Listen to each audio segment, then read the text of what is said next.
Welcome to El Regnum channel. If you are new to this channel, please do not hesitate to click subscribe and hit the notification bell for you to be more updated of the coming videos.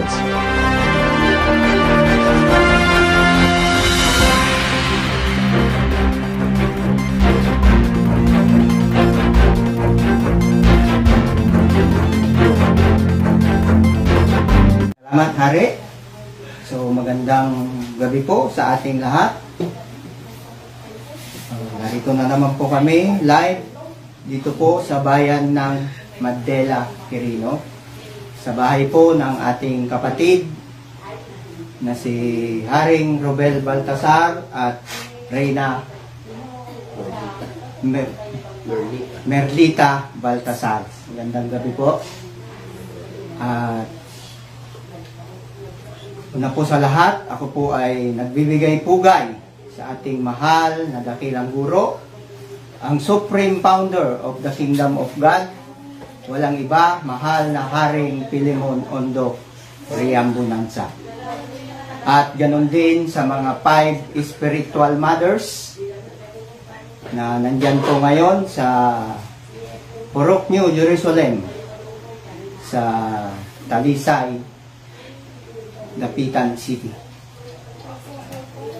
At ganun din po sa aming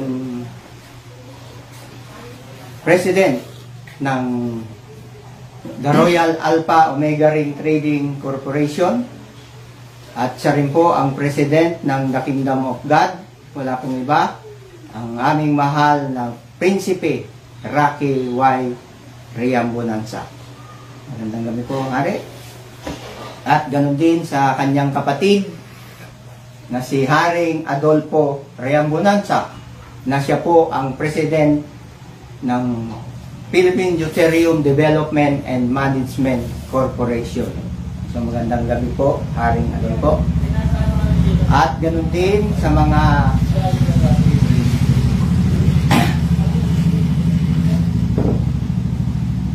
Apostoles na kinabibilangan po ng aming Regional Director dito sa Region 2, Haring Edgar Palor Liguto.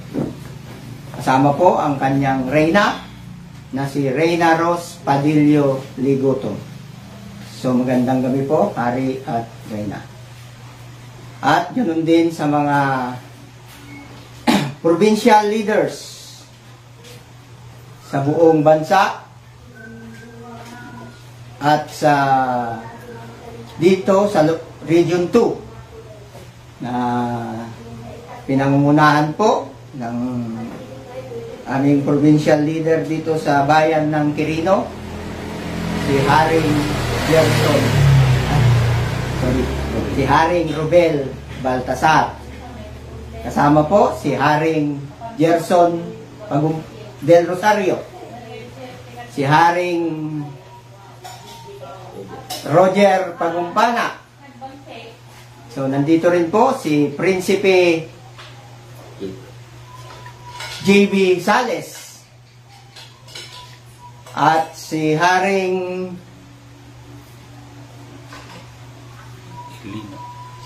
Wilma Mercado, Reyna Wilma Mercado, sorry. At si Haring Ilino Darakan, Haring Roel Agustin, Haring Edelberto Lacerona, Haring Oliver Resurrection, at ala na po, sila po yung Provincial Director dito po sa Region 2. So mapagpalang oras po sa inyong lahat, at ganoon din sa mga municipal leaders sa buong Pilipinas, barangay down to Purok. So narito na naman po kami upang ipahayag ang tungkol sa kaharian ng Diyos, na yan po ang ipinapahanap po ng Diyos ayon po sa banal na kasulatan sa Matthew 6:33, pakibasa are.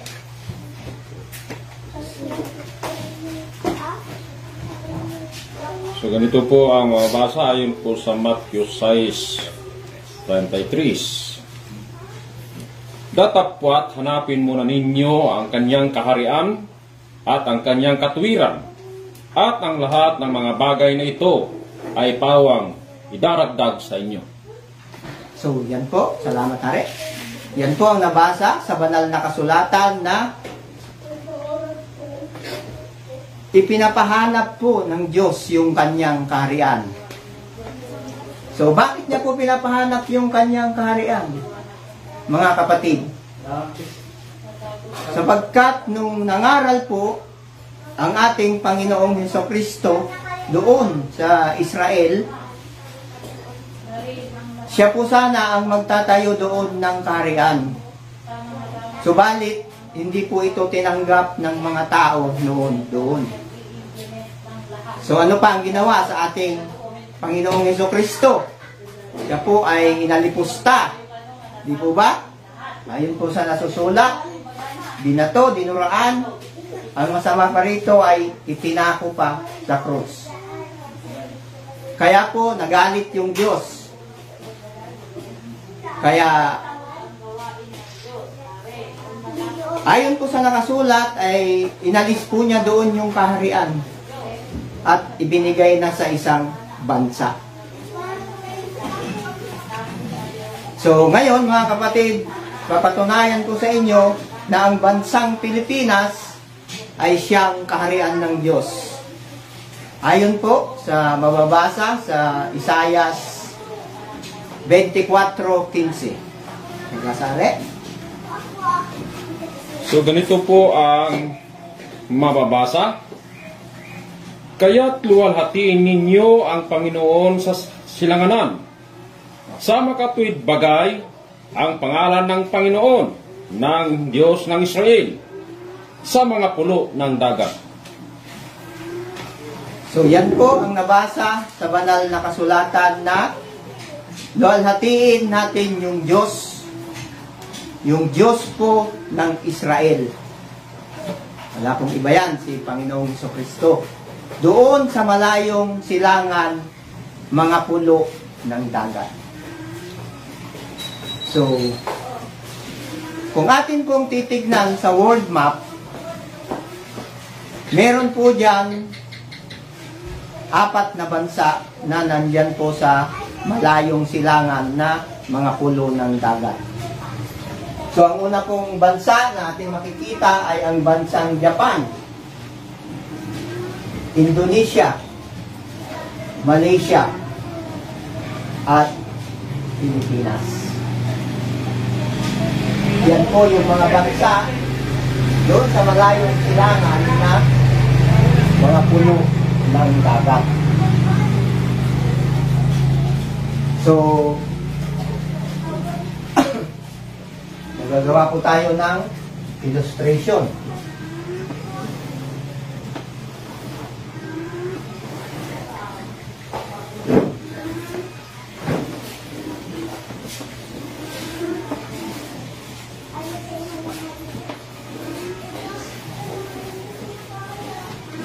So,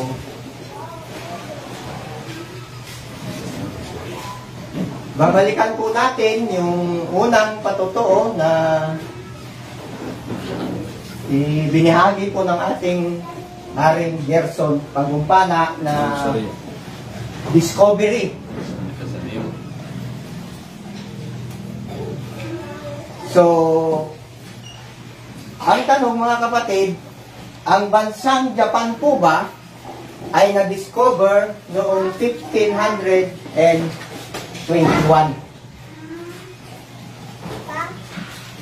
So, hindi po ito na-discover noong 1521, kaya po mali.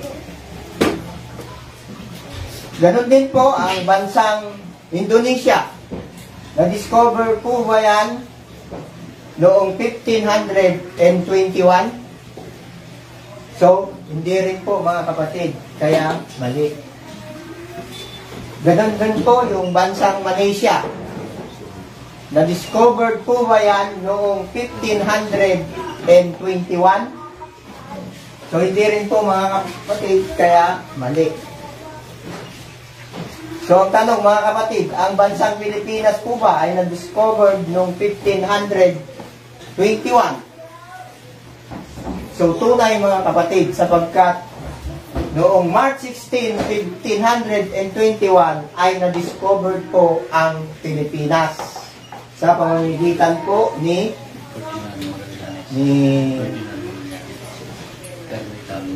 Ferdinand Magallanes o si Ferdinand Magellan. Kaya, tama mga kapatid. So, pangalawang katanungan ay ayon po dun sa pangalawang patutuo na yung bansa ay hindi laban sa bansa. Ayon po sa banal na kasulatan na mababasa sa Isaias 2:4. So ganito po ang mababasa. At siya ay hatol sa gitna ng mga bansa at sasaway sa maraming tao at kanilang pupukpukin ang kanilang mga tabak upang maging mga sudsod at ang kanilang mga sibat ay maging mga karit at ang bansa ay hindi magtataas ng tabak laban sa bansa o mangangaral pa man sila ng pakikipagdigma. So, yan po ang tanong mga kapatid. So, ang tanong dito mga kapatid, ang bansang Japan po ba ay nakidigma? So, tunay po mga kapatid na ang bansang Japan ay nakidigma sapagkat dinigma po tayo ng bansang Japan. So ayon po sa hula ay hindi po makidigma o magtaas ng tabak ng laban sa bansa. Dinigma po tayo ng Japan kaya mali din po.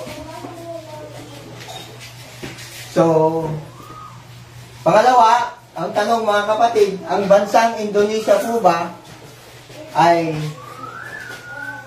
hindi rin po ba nakidigma mga kapatid?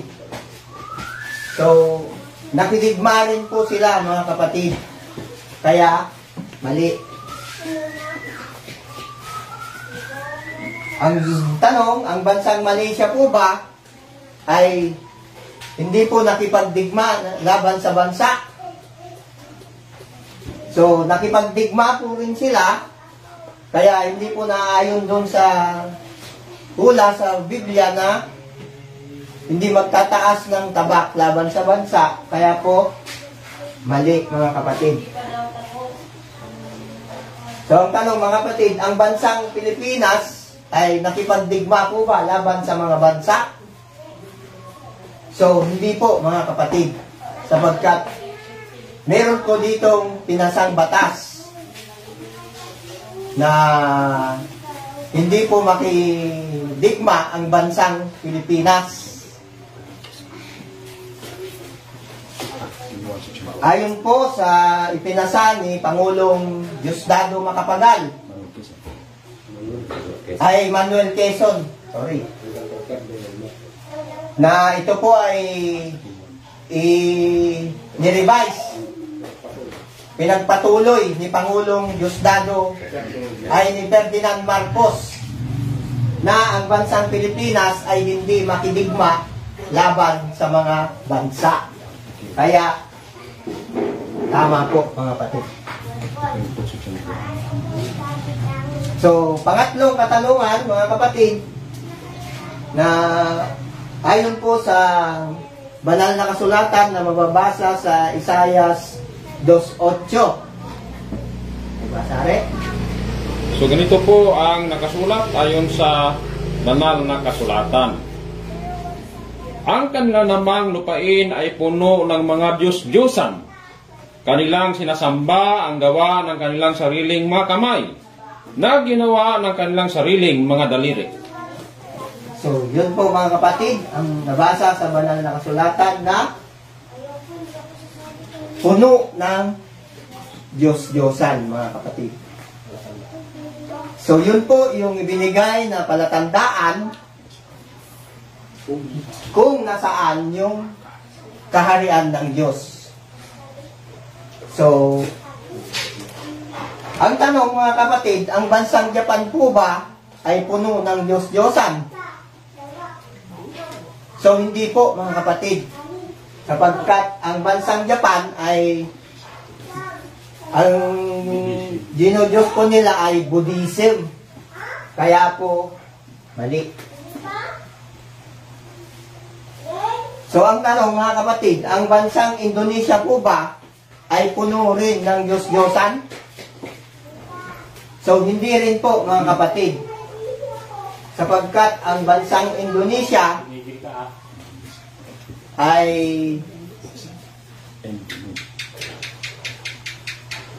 ang Diyos po nila ay Indonesia.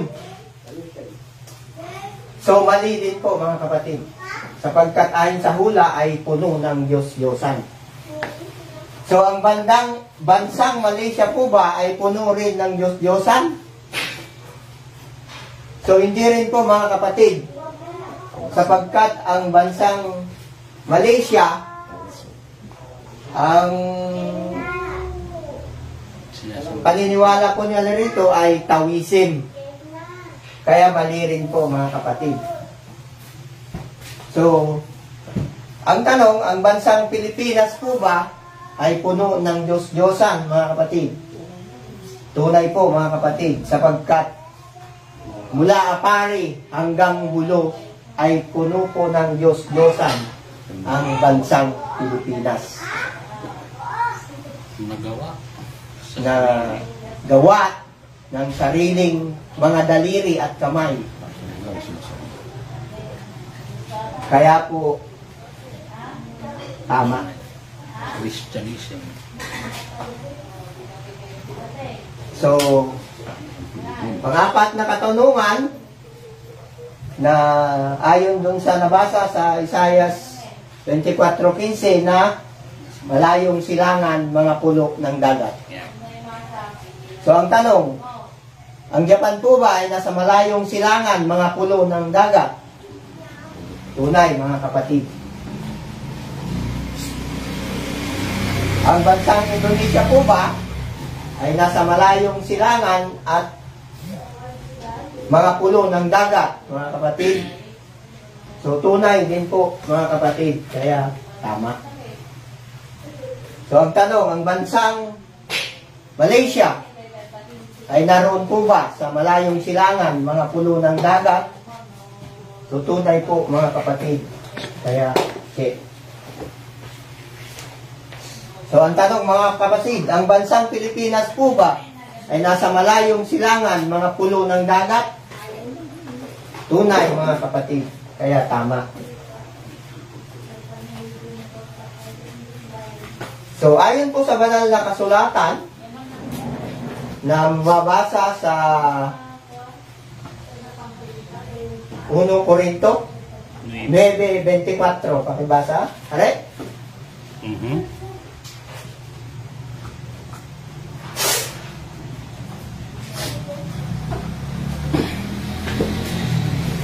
So, ganito po ang sinasabi. Hindi baga ninyo nalalaman na ang mga nagsisitakbo sa takbuhan ay tumatakbong lahat? Ngunit isa lamang ang tumatanggap ng gantimpala. Magsitakbo kayo ng gayon upang magsipagtamo kayo. Yan po ang nabasa sa banal na kasulatan na marami po yung tumatakbo sa paligsahan, ngunit isa lang po yung mananalo o magtatagumpay. So, bilangin po natin kung sino yung nagtagumpay mga kapatid. Ang bansang Japan ay meron pong isa. Ang bansang Indonesia ay isa rin po. Ang bansang Malaysia ay isa din. At ang bansang Pilipinas, 4. So malinaw po mga kapatid kung sino yung nagtagumpay. So, ayon po sa banal na kasulatan na mababasa sa Revelation 3:12. Pakibasa rin. So, ganito po ang sinasabi. Ang magtagumpay ay gagawin kong haligi sa templo ng aking Diyos, at hindi na siya ilalabas pa doon. At isusulat ko sa kanya ang pangalan ng aking Diyos, at ang pangalan ng bayan ng aking Diyos, ang bagong Jerusalem na mananaog buhat sa langit mula sa aking Diyos, at ang aking sariling bagong pangalan. Punto. So yan po yung nabasa sa banal na kasulatan na yung magtatagumpay ay gagawing haligi sa templo ng Diyos. Na siya rin po yung susulat po doon yung kanyang pangalan ng Diyos. Yung bayan ng Diyos at yung bagong Jerusalem at yung kanyang bagong sariling pangalan. So hindi po ako mahiyang sabihin sa inyo na isa lang po yung pangalan na sinabi ng Diyos. Ang aming pong mahal na dakilang guro, ang Supreme Founder of the Kingdom of God, na siya lang po yung nagtagumpay. So, yan po ang aking tinakay sa inyo. Maraming salamat po sa ating lahat, lalong-lalo na sa ating mahal na dakilang guro, ang Supreme Founder of the Kingdom of God, His Majesty Supreme King Philemon Ondo Riambunansa. At ganoon din sa aming mahal na Prinsipe Rocky Y. Riambunansa at sa kanyang kapatid na si Adolfo Riambunansa. So maraming salamat po at ganoon din sa aming regional leader dito sa Region 2, Haring Edgar Palor Ligoto. So mapagpalang oras po sa ating lahat at magandang gabi. So ang susunod po na